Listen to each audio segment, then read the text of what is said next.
Okay. ክቡራት ተኸታተልትና again ብካልእ ቪድዮ መፂአኩም ኣለኹ ሎሚ መቐፃልታ ናይ ዝሓለፈ ሰሙን ማለት እዩ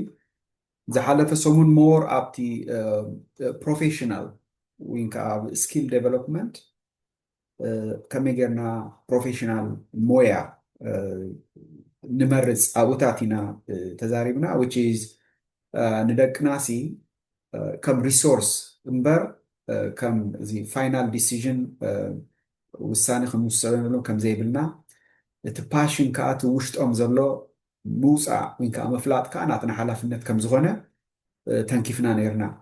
ሎሚ ከዓ ስቲል ኣንደር ኢኮኖሚክ ኢምፓወርመንት ወይ ከዓ ቁጠባዊ ምሕያል ኣብ ዝብል ኣርእስቲ ኢና ዘለና ሎሚ ብዛዕባ diversifying use income or newcomers income for financial independence ኣብ ዝብል ኢና ክንዛረብ which is ንፋይናንሳዊ ናፅነት ዝኸውን ኣታዊ መንእሰያት ምብዛሕ ኣብ ዝብል ማለት እዩ ብዙሕ መገዲ ክህሉ ክእሉ ግን ኣነ ኣብ ሰለስተ ሎሚ ከተኩረ ማለት እዩ እታ ናይ መጀመርያ one income stream is no longer enough እጂ እዚ diversify financial independence እንጂ ትፎከስና ዘሎ ሕጂ ሓደ ኢንካም ሶርስ እኩል ከም ዘይኮነ ሓደ ወሓዚ እቶት ድሕሪ ሕጂ እኩል ከም ዘይኮነ we will see ግን እሳሓዙ ላይ መጀመርያ ተኻልኣይቲ ክንዛረበላ ደልየ ዘለኹ ግሎባል ኣክሰስ ቱ ዲጂታል ፋይናንስ ዓለም ለኻዊ ተበፅሓነት ዲጂታላዊ ፋይናንስ ከዓ ከም ኣፍሪካውያን ከም ሓበሻ ኮሚኒቲ እዚ ናይ ግድን ክንገብሮ ዘለና ነገር እዩ መጀመርያ እንታይ ኢና ንገብር እቲ ፋይናንሻል ሊትረሲ ዝበሃል ኣብኡ ኢና ክንፀቅጥ ዘለና which is ኮርስ ብምውሳድ ድዩ which is ዳሕራይ ክጠቅሶ እየ ግን ኮርስ ብምውሳድ ድዩ እዚ ኦንላይን ትሬኒንግ ብምክትታል ድዩ ንዕኡታት እንዳገበርና ነብስና ብፍልጠት ክንመልእ ኣለና ማለት እዩ እዚ ዓለም ለኻዊ ተበፃሕነት ዲጂታላዊ ፋይናንስ ኣብ ክሪፕቶ ካረንሲ ሕጂ ንኣብነት ዓብዪ ነገር እዩ ኢንፋክት ድሕሪ ቁሩብ እዋናት እዚ ፍላት ካረንሲ ዝበሃል እዚ ሕጂ ንፈልጦ እዚ ንሕዞ ካረንሲ it may not be there ስለዚ ሕጂ ኢና ከዓ ክንዳለው ዘለና ማለት እዩ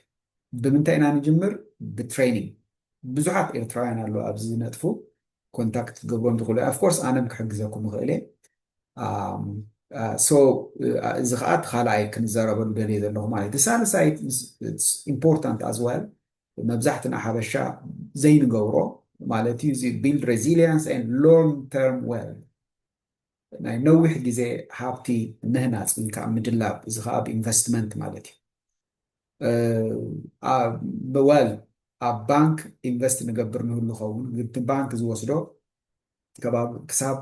2.45% ወስዱ እዮም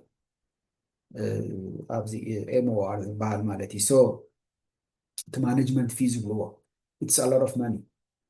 2.5% over 20 years ከሪአኩም ካልኩሌተር ኣለኒ it's a lot of money ስለዚ እንታይ ኢና ክንገብር ዘለና ብዚ ተኸኣለ መጠን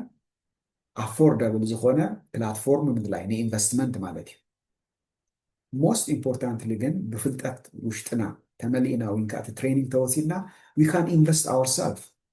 ብጣዕሚ ቀሊል እዩ እዚ ቀሊል እዩ in a sense even ኣብ CNN ሕጂ ንኣብነት ኣየና እዩ ፍሪኩዌንትሊ እቲ ስቶክ ነቲ ኢኮኖሚ ናይ ኣሜሪካ ሕጂ ንኣብነት ሊድ ዝገብር ኣየናይ ስቶክ እዩ ወይ ከዓ ኣየናይ ኢቲኤፍ እዩ ንዑታት ንርኢ ምሽ ኣብኡ ኢንቨስት ንገብር ሲምፕል እዚኣ ሕጂ እቲ ሎንግ ተርም ክስታይ ከዓ ንሪኦ ማለት እዩ ሕጂ ንኣብነት ኣፕል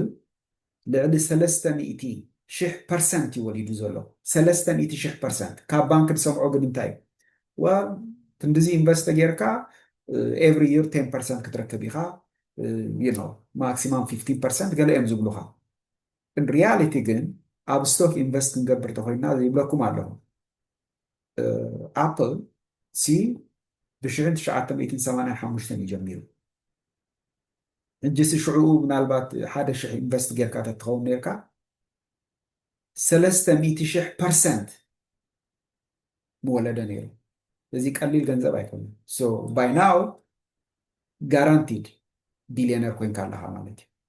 ስለዚ ኣብኡታት ክንሓስብ ዝደሊ ዘለኹ እዚ ዘይከኣል ነገር ኣይኮነን እዚ ሚሊዮነርስ ቢሊዮነርስ ክትሰምዕዎ ኣለኹም ዘይከኣል ነገር የለን እቲ ሕቶ እንታይ ንሕና ደንጉና ንጅምር ኣለና ስለዚ ንሕና ሕጂ ተጀሚርና ደቅና ይርኡ ኣለዉ ማለት እዩ ኣትሊስት እቲ ንሕና ዝሓለፍናዮ ደቅና ይሓልፍዎን ማለት እዩ which is early on ክጅምሩ እዮም then they become successful ሰሰኣታ ዕላማ ናይዛ ቪድዮ ማለት እዩ ኦኬ ታብ በታ ናይ መጀመርያ ንጀምር one income stream is no longer enough ሓደ ዋህዛ ኣታዊ ድሕሪ ሕጂ እኹል ኣይኮነን ኦኬ ስለዚ ሰለስተ መገድታት ኣብ ዝሪኦ ኣለኹ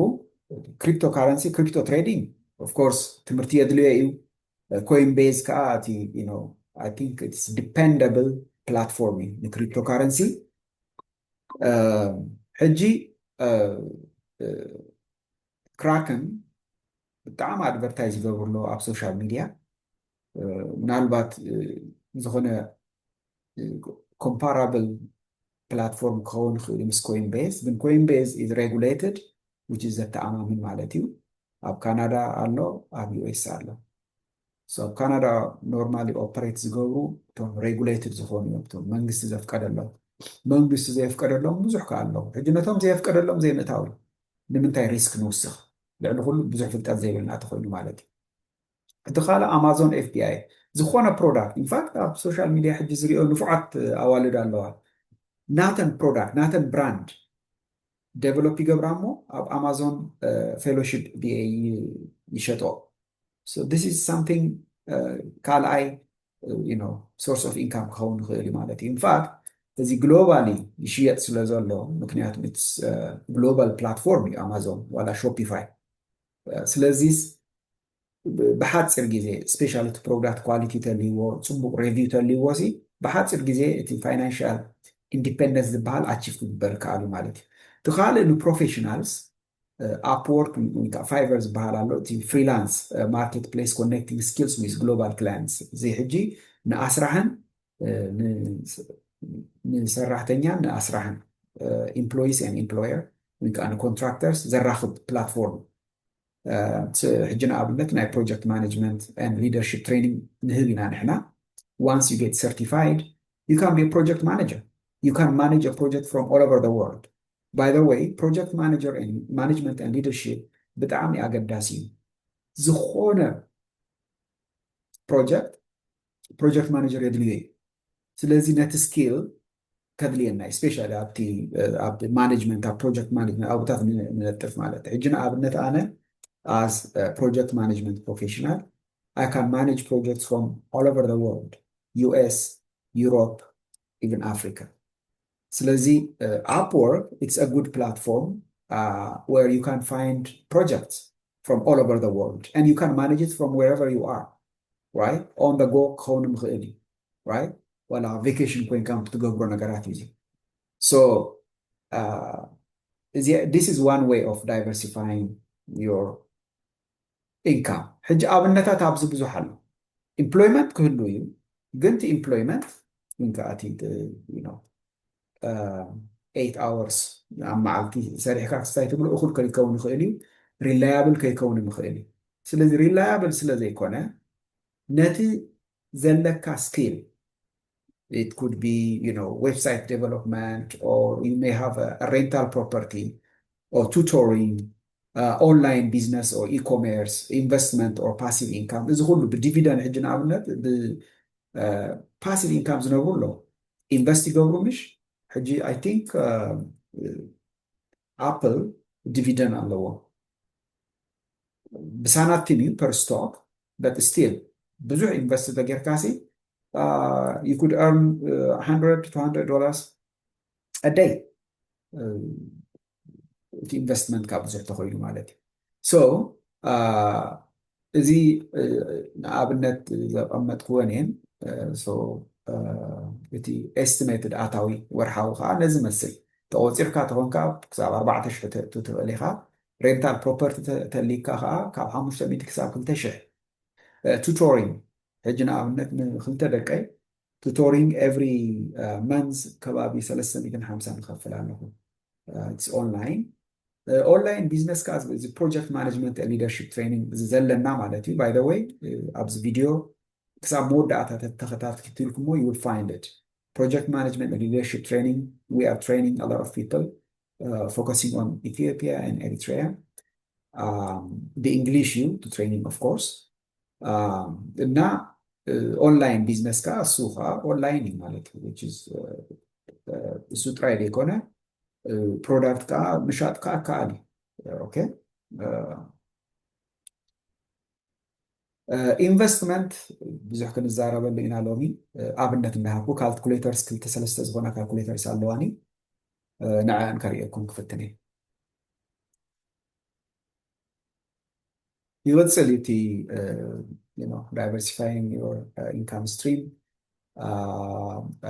gig economy, side hustles, short term and flexible. By the way, Airbnb, it's a good source of income. Sometimes nati rent nugabro كحلف غالي, especially ab my tourism bota property تلنيكم مالتي. So this is something to consider. In fact, family نزاي بلو مالتي. ኢኒሻል ብምንታይ ክጅምር ይኽእል እዩ ኤርቢኤንቢ ኣብኡ ንስኻ ዋላ ትነብር ኦኬ መደቀሲ ኣለካ ገለ ግን 4 መደቀሲ እዩ ዘሎ ስለዚ እንታይ ገበልካ 4 መደቀሲ ነቲ ክልተ ተካርዮም ስሩ ኤርቢኤንቢ ሞርጌጅካ ከፍለልካ ኣብኡ ከሎ ኣብኡ ከዓ ትነብር ኣለካ ንስኻ ማለት እዩ ክራውድ ፋንዲንግ ዶኔሽን ሓደ ናይ ኢንካም ሶርስ እዩ ግን ብዙሕ ኣይተባብዕን እዩ እዚ ምክንያቱም ኖት ፎር ፕሮፊት ኦርጋናይዜሽንስ እዮም ኣብዚ ብዙሕ ዝነጥፉ ግን ስቲል ኣብ ንቸርች ሕጂ ንኣብነት ጠቃሚ እዩ ስኪል ቤዝድ ኮንሳልቲንግ ኣሎ አይቲ ሰፖርት ማርኬቲንግ ኤንድ ቢዝነስ ኮንሳልቲንግ ብዙሓት ኣለዉ ዝፈልጦም ሕጂ ንኣብነት ኢንፋክት ኣነ ኣብዚ ቢዝነስ ኮንሳልቲንግ ጀሚረ ነይረየ አይቲ ሰፖርት ኦፍ ኮርስ ሕጂ ቆፂረ ኣለኹ ማለት እዩ ሶ content creation and digital products training كون خليهم online courses تكون تزبطهم YouTube channel I don't know if it is style YouTube channel normally giving back to your own society أنا كم مثلاً معناتهم affiliate marketing or referral programs so كم تريوه بتاعنا بزح ما قد يزلوا you know مبزحتنا أب كم نجرا نحن فوننا جزينا سلازي I can tell you that YouTube channel Miss John Marcusi. I'm so into it. حجز أتي جزية بزيت كم زحل فوز أنا برقص أو say maybe 70% category الله. So زين عندنا اللي زلنا. I think what I'm preparing is useful to the community, but I'm trying my best. كاله global access to digital finance علم لخاية تبصحنت زي تمرتيه دلوي بايداو تمرتيه دلوي training زهو allow please reach out to them you can also reach out to me practical experience دلوي تخونكم مالتيو Coinbase حجنا عبرنت I have experience أوتات كحجزكم خيله PayPal you know زي digital سيستم سي كرد أنا خلال of course PayPal زي تكم يلن ولا وايز جن Coinbase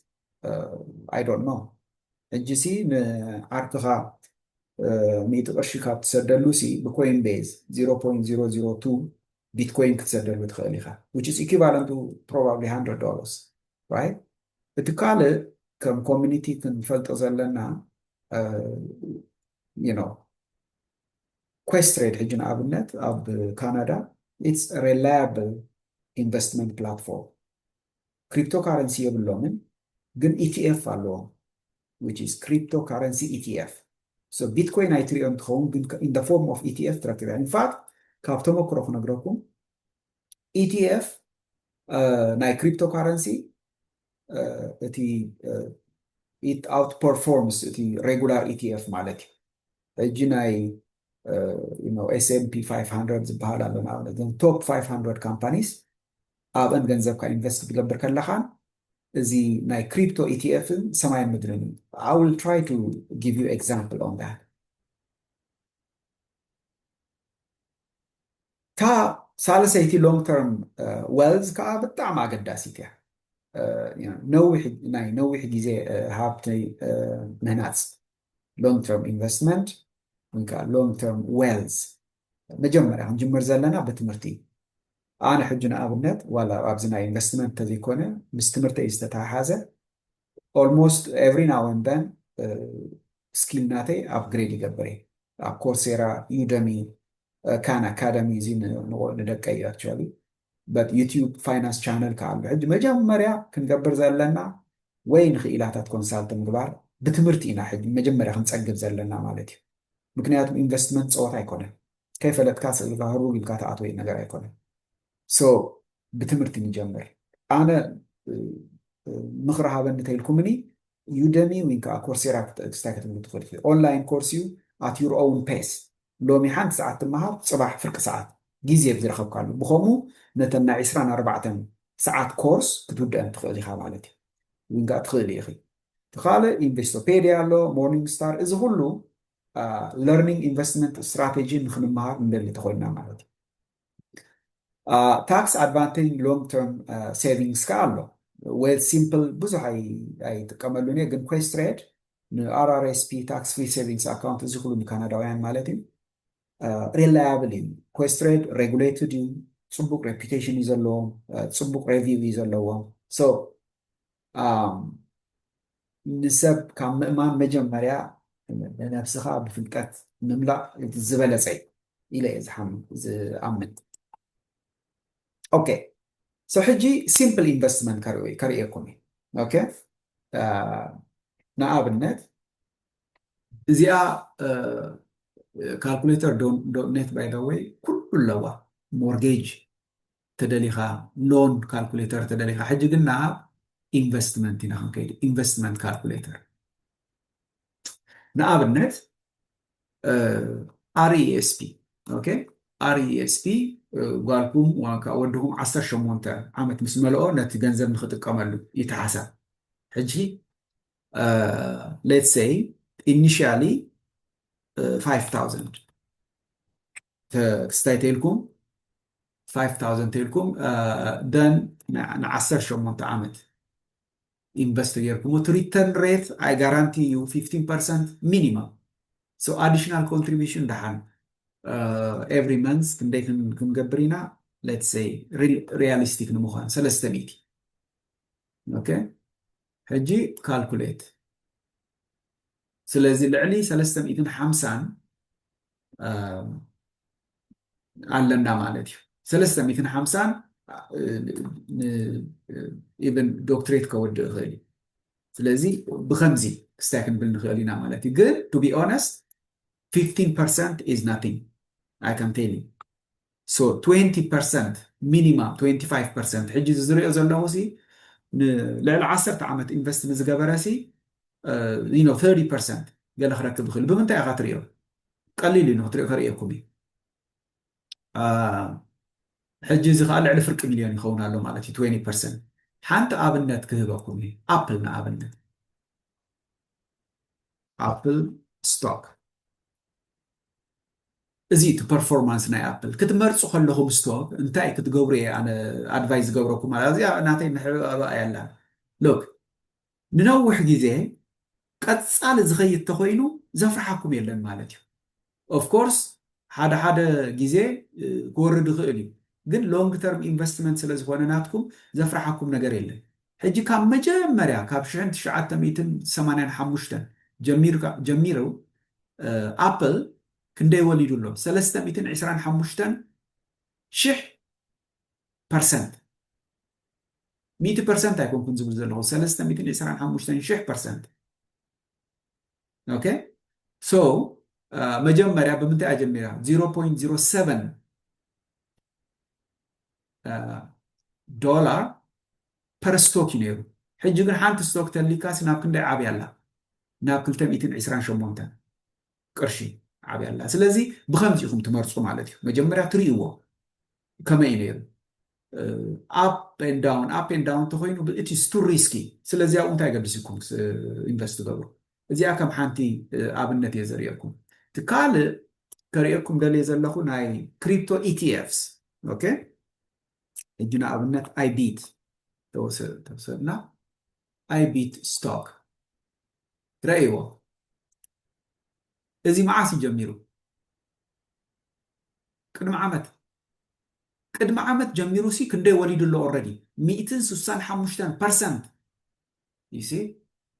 ስለዚ ኢንቨስትመንትስ ናይ ብሓቂ ክስታይ ሕጂ ንኣብነት ኣብ ዓም 165% ዲና ንብል ዘለና ናብዚ ንእቶ ናብዛ ካልኩሌተር ኦኬ ሪተርን 165% ክንብሎ ኢና ስታርቲንግ ብሽሕ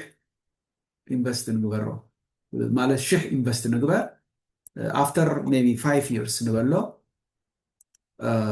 ኦፍ ኮርስ እዚ ሕጂ ድሕሪ ሓሙሽተ ክስታይ ዝኸውን ዘሎ ግን ድሓን 100% ዋላ ተበልናዮ ሕጂ ወርሓዊ ከዓ ሌትስ ሰይ 50 ቅርሺ እንኳ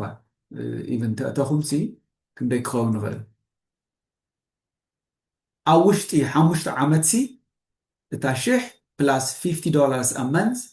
ከባቢ 60,000 ትኸውን ኣላ ስለዚ this is a power of long term investment in fact 5 years is not a long term ልዕሊ 10 ዓመት እዮም long term ዝብሎ እዚ medium term 5 to 10 so ሓሳብ ንክህልወኩም ክስታይ ዝብል ዘለኹ ማለት እዚ ሓደ ኣብነት እዩ ብዝኾነ more information ትደልዩ ተኾንኩም just contact me and I would be more than happy to help okay okay እታ ካልእ ከርእየኩም ደልየ ዘለኹ فازي ايه اوكي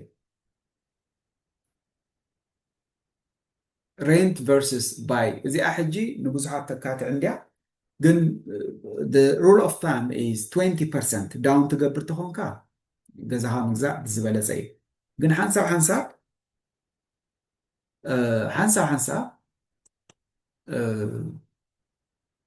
እዚኣ ሕጂ እታ ኣብነት ክስታይ ዝበልክዎ እያ ግን ክምለስ እየ ናብቲ ፋይናንስ ሬንት ቨርስስ ገለ ዝብል ተረኺበ ማለት እዩ ብዝኾነ ምናልባት ግዜ ከይወስደልኩም እምበር ኣብ ዘሎ ኩሉ ምስ ሞርጌጅ ዝተተሓሓዘ ሬንት ቨርስስ ባይ እያ ሕጂ ንኣብነት ማለት እዩ ትገዛ ናይ 500,000 ገዛ እዩ ንበሎ ዳውን ፔመንት 20% ክስታይ ትብል ተኾንካ እቲ ኢንተረስት ከዓ ክንድዚ ተኮይኑ ናይ 30 ዓመት ኢንፋክት ኣብ ካናዳ ኢትስ 25 years so monthly rent ትገብሮ ከዓ let's say 2,500 ተበልናዮ then calculate ትብላ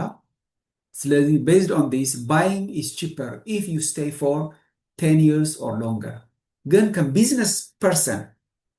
ኣብ ሓደ ከተማ ደው ዘይትብል ተኾንካ the best እንታይ ነቲ ገንዘብካ ኢንቨስት ምግባር እዩ ኣብ ክራይ እንዳነበርካ ንገንዘብ ኢንቨስት ምግባር ዘዋፅእ ማለት እዩ ግን ፋሚሊ ተሊካ ሎንግ ተርም ኣብ ሓንቲ ከተማ ክትነብር መደብ ተሊካ ገዛኻ ምግዛእ ስፔሻሊ 20% ክስታይ ትብል ተኾንካ ማለት እዩ 20% ዳውን ትገብር ተኾንካ ንርኣዮ እስኪ 20% ዘይብሉ ክህሉ ክእል 10% ንበሎ እስከ 10% for the same amount እንታይ ይብሉ buying is cheaper still if you stay for 4.9 years and longer right እንደገና ከዓ ክንከይድ ኢና እንደገና ካልእ ሴናሪዮ ከዓ ክንርኢ ኢና ካልእ ሴናሪዮ let's say 5% down payment ተሊካ sometimes you know we may not afford ስለዚ ገዛ ክራይ ከዓ 2,500 ተኾነ that's typically the rent right so ኣብዚ እንታይ ኢሉ buying is cheaper if you stay for 11.7 years or longer so እዚ ኩሉ ዘርእየካ ምግዛእ እዩ ግን ንኣብነት ገዛኻ ብ500 ገዚኻ ያለኻ ልዕሊ 25 ዓመት ተተቐሚጥካሉ ክንደይ ይኸውን ምናልባት 1 ሚልዮን ክኸውን of course እቲ ፍሪደም ኣለካ ኣብ ናትካ ገዛኻ ክውፃእ ዝብለካ የለን ገለ እሱ ሕጂ ብገንዘብ ዝትመን ኣይኮነን ባይ ዘ ወይ እዚ ዓብዪ ክስታይ ፕራይስለስ ዝብልዎ ማለት እዩ ግን ንኣብነት እታ ብ500 ኢንቨስት ገበርካዮ እቲ ሎን ዝወስድዎ ተሪእኻዮ ክትስንብድ ኢኻ ሞርጌጅ ክትወስድ ከለኻ ማለት እዩ መዓት ሶሪ ሎን ደይ ዝብለካ ዘለኹ እቲ ኢንተረስት ዝወስድዎ ብጣዕሚ ብዙሕ እዩ ንኣብነት እዚ ሞርጌጅ ካልኩሌተር ደይ ዝብል ዘለኹ ያ so again still ክስታይ ንበላ 500,000 even 20% ከፊልካ ከለኻ ማለት እዩ 20% ከፊልካ ከለኻ ካልኩሌት ትብሎ ኢንተረስት 6.5% ኢልና ያለና ፕሮፐር ሆም ኢንሹራንስ ኣደር ኮስት ይብል ኣሎ ሕጂ ራይ ሉክ ሎን ኣማውንት 400,000 ሂቡካ ኣለዉ ዳውን ፔመንት 100,000 ጌርካ ኣለካ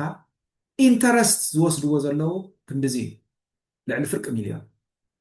ሕጂ እቲ ሓሳብ እንታይ እዩ ሃው ኣባውት ኣብ ገዛ ክራይ እንዳነበርኩ ኢንቨስት ተገበርክዎ ካናይ ቢ ሚልዮነር ጋራንቲድ እቲ ፅቡቅ እቲ ሕማቅ ነገር እንታይ ንሕና ደንቢና ንጅምር ስለ ዘለና እምበር ኢትስ ዶዋብል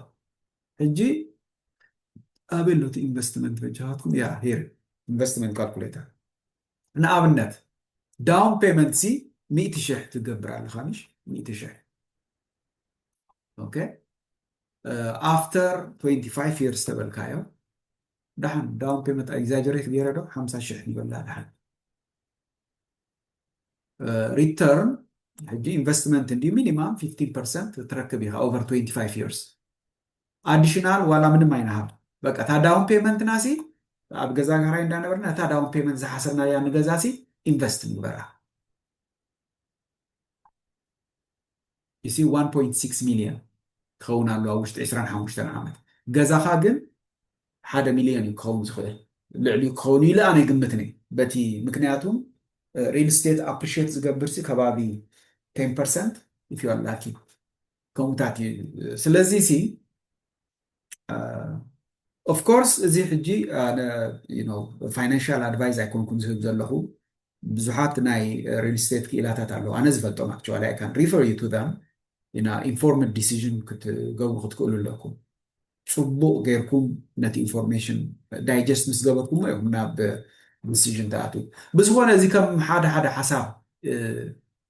ከም ኮሚኒቲ ስለ ዘድልየና ጥራይ እምፅዮ ማለት እዩ እታ ናይ መወዳእታ ከሪአኩም ደልየ ዘለኹ እዚኣ እያ ናይ ክሪፕቶ ኮይን ኮዴክስ ኣይ ቲንክ ፅቡቅ ፕላትፎርም ኮይኑ ረኪበ ኣለኹ ሶ ኣብዚ ሕጂ ንኣብነት ማለት እዩ ድሓን ብቢትኮይን እንዲሁ ፍሉጥ ብቢትኮይን ኢንቨስት 1,000 ዋላ ኢንቨስት ይግበሮ ድሓን 1,000 ኢንቨስት ተገበርና ሕጂ ብክንዲ ዝተገዚእናዮ እሞ ኣብ መወዳእታ ድሕሪ 5 ዓመት ንኣብነት ሮ ድሕሪ 1-2 ዓመት ክንዲ ዝተኮይኑ ክስታይ ክንደይ ይኸውን እቲ ኢንቨስትመንት ፊ ድሓን 0 ንበሎ ስለዚ እታ ፕሮፊት ኦርሎስ 500 ትኸውን ኣላ 1,000 ኢና ግን ኢንቨስት ገርና እዚ ሕጂ ኣብ ውሽጢ ኣዋርሕም ክኸውን ይኽእል እዩ ባይዘወ ኣብ ውሽጢ ዓመት ክኸውን ይኽእል እዩ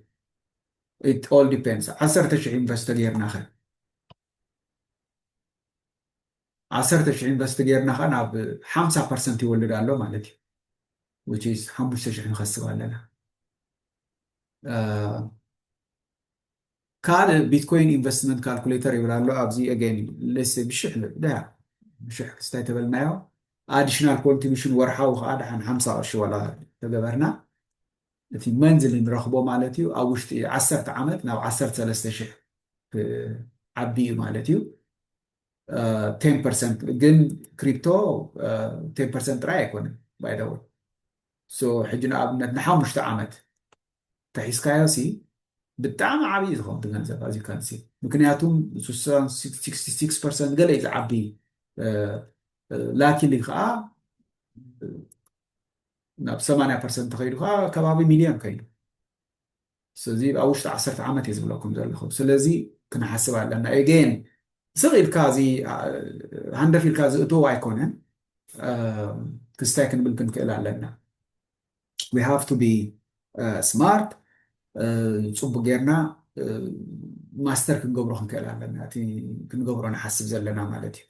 ምክንያቱም ፋይናንሽል ሪስክ ምውሳድ ኣየግድን ከይፈለጥካ ማለት እዩ ግን ኩሉ ሻብ ሓንቲ ክነግረኩም ዝደሊ ናይ ቢትኮይን ሕጂ ንኣብነት ፕራይስ ክወርድ ከሎ ኣይትሰምዱ ምክንያቱም ሓንሳብ ክድይብ ከሎ 150% እዩ ዝድይብ እዚአን ሕጂ ማይነስ 37% ኣብዚ ኢኹም ኢንቨስት ገብሮ ባይ ክወርድ ከሎ ኢንቨስት ገብሮ ማለት እዩ ከይትኸስሩ ተደሊኹም ክወርድ ከሎ ኣብዚኣ ሕጂ ንኣብነት ኢንቨስት ትገብር ኢሚድየትሊ 52% ማለት ዝወረዶ ኣሎ ፕላስ ዜሮ በፂሑ እዩ ምሽ ናብ 52 ዝኸይድ ስለዚ 39 37 ከምኡ እንዳበለ ዜሮ በፅሕ ዳሕራይ 52% ስለዚ እቲ ሪተርን ብጣዕሚ ዓብዪ እዩ ኦኬ the same thing ኣብዚ ሕጂ minus 46% ኣብዚ ኢንቨስት ዝገበሩ ሲ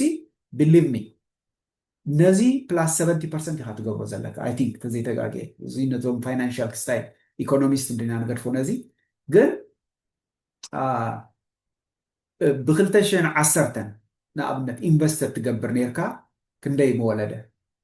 1450% መወለደ I think ከምኡ ይመስለኒ yearly change this is yearly change actually 2010 so yeah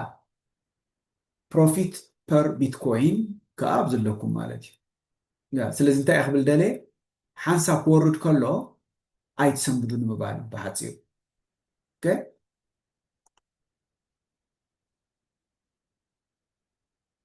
ኣይ ቲንክ እዚኣ ናይ መወዳእታን ሎሚ ክዛረበላ ደለዩ ዘለኹ ስለዝሰማዕኹም ብጣዕሚ የመስግን ገን ዝኾነ ሓሳብ ተሊኩም ክመሓየሸሉ ወይ ከዓ ስትረስ ክገብረሉ ፎከስ ክገብረሉ ዝደልዮ ኤርያታት ከም ሓሳብ ከተምፁ ትደልዩ ተኾንኩም ፕሊዝ ኮንታክት ሚ ሼር ሰብስክራይብ ኣብ ምግባር ከዓ ይትሕመቁም ላይክ ኣብ ምግባር ብዙሓት ክበፅሖም ኣለዎ ምክንያቱም ሕጂ ኣብቲ ክስታይ 2025 ኣብ ኣሜሪካ ሕጂ ንኣብነት እዚ US is going to be the capital of cryptocurrency right ከም ዝንፈልጦ ከዓ ኣብ ኢኮኖሚ ሶም እዮም ሊድ ዝገብሩና ዘለዎ ኣሜሪካ ስለዚ ሶም ዝገበርዎ is going to affect us ስለዚ more information ትደልይዎ ተልዩ ነኖ ኣብዚ ፎከስ ግበር ትብሉ ነገር ተልዩ I will be more than happy to help so ናትኩም ስራሕ እንታይ እዩ ዝኸውን ሼር ኣብ ምግባር ሰብስክራይብ ኣብ ምግባር ንዘይበፅሖም ክበፅሖም መታም ማለት እዩ of course YouTube ናቱ ኣልጎሪዝም ኣለዎ ግን ንስኻትኩም ከዓ ክትሕግዙ እላቦ ማለት እዩ በቃ ብሩኽ መዓልቲ thank you